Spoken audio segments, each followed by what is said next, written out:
Our steer lines, I just hope I can make them fit. I probably should paint some paint on them. Why haven't you painted the power steer lines? That's no way to talk.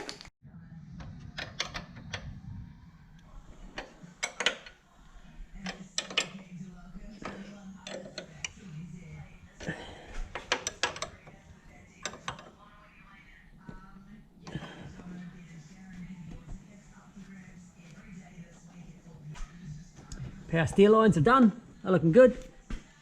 Pretty happy with that. I've done the power steer solenoid. So that's done.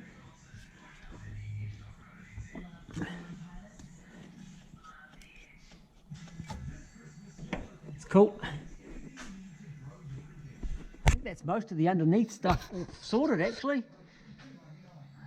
Oh, better put a plate on here. I've got that plate. This is what the Supra is looking like from the top.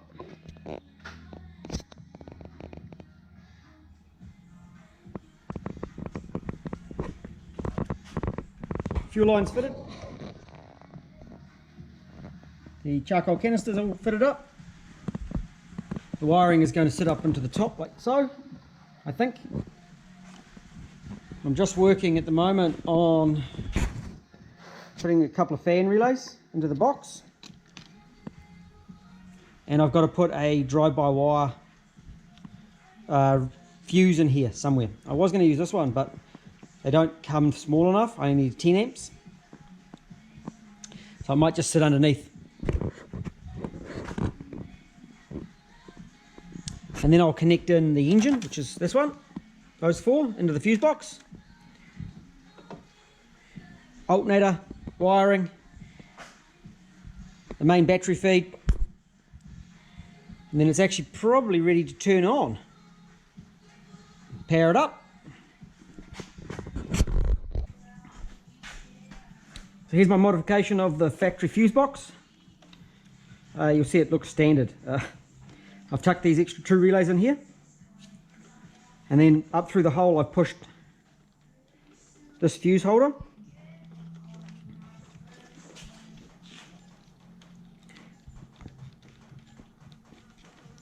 So that's the drive-by-wire fuse holder. So I probably should actually put a fuse in it.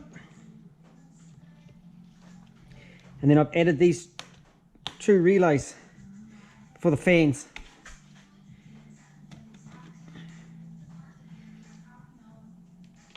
I could have recycled the air conditioning relays, but I chose not to on this case.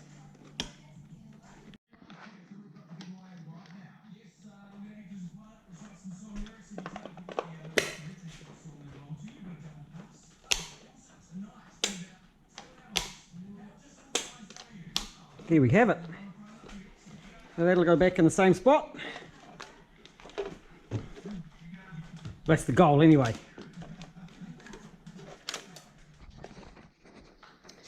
Morning guys. So a little bit of an update on the Supra. You can see the motor's in.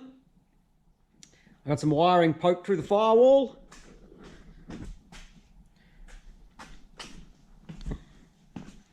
There's an ECU plugged in. Immobiliser box, and that's just all plugged in off the bench. Nothing more's been done on there yet, and I've spent a bit of time around this fuse box. Fan relays are in, clips in.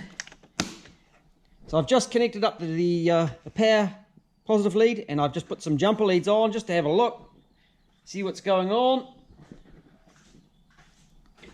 And pop inside the cabin. There is oil in the gearbox now. Let's turn this key on, see what we get. Oh, so we got a battery light. We've got a check engine light. It's a good sign that shows the ECU's connected.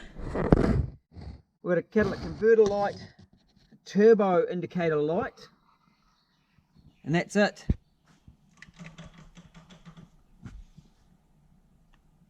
Wonder if it cranks.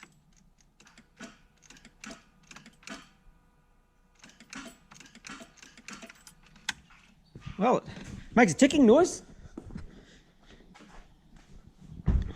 We might give some more voltage We'll see if it'll crank over. That's exciting. We're getting close. So I quickly put the factory earth strap on it. It's tiny. I'll be building a new one. But I'm running out of time for my day. Today is the owner's birthday. So let's see if we can see if it'll crank over now. That's pretty positive. We can hear the throttle body humming away.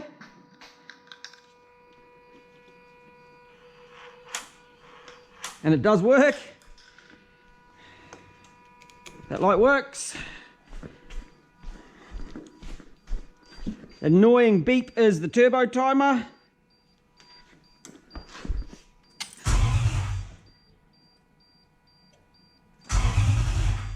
And so that's the fuel pump.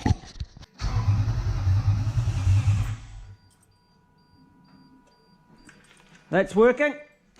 There's no petrol in the tank. We probably need some petrol in the tank. Shut up, beep. Ah.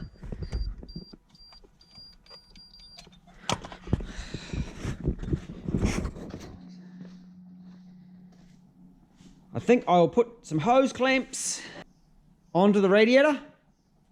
We'll put some water in the radiator, some fuel in the tank. It's already done the gearbox oil. We're going to put some passed air fluid in it because you don't want to wreck the passed air pump. And let's see if we can make some noise and send this owner a video of it first starting up.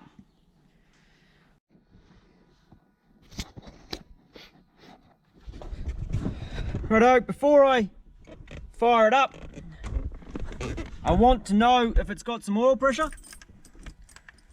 So we look at the oil pressure gauge. I've already given a bit of a crank. And I want to see that oil pressure gauge come up. There it goes.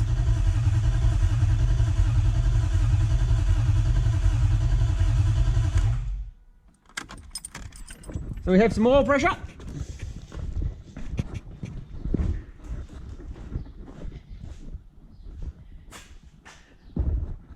So I'll recheck the oil level because I want to know it's got plenty of oil in it before I start it.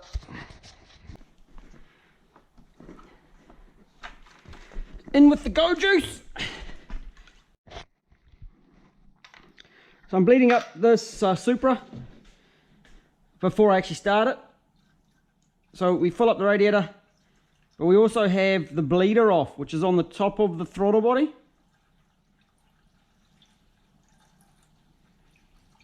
And I'd actually filled this radiator up as full as it would go a moment ago. But it's just swallowed a whole lot more. So here's your bleeder on top of the throttle body. And there we go. It just splashed some water up into that bleeder. So it took probably about another 4 litres into that block.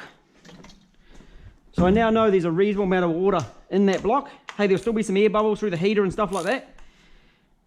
But you get those out by simply warming it up. Then you put some pressure in that radiator and then filling up the overflow bottle. This overflow bottle is full of shit.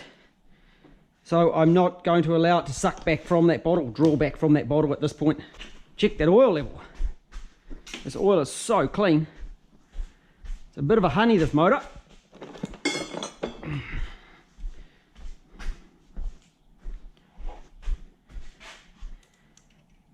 And you can see the rear sump dipstick just about suits this chassis perfectly.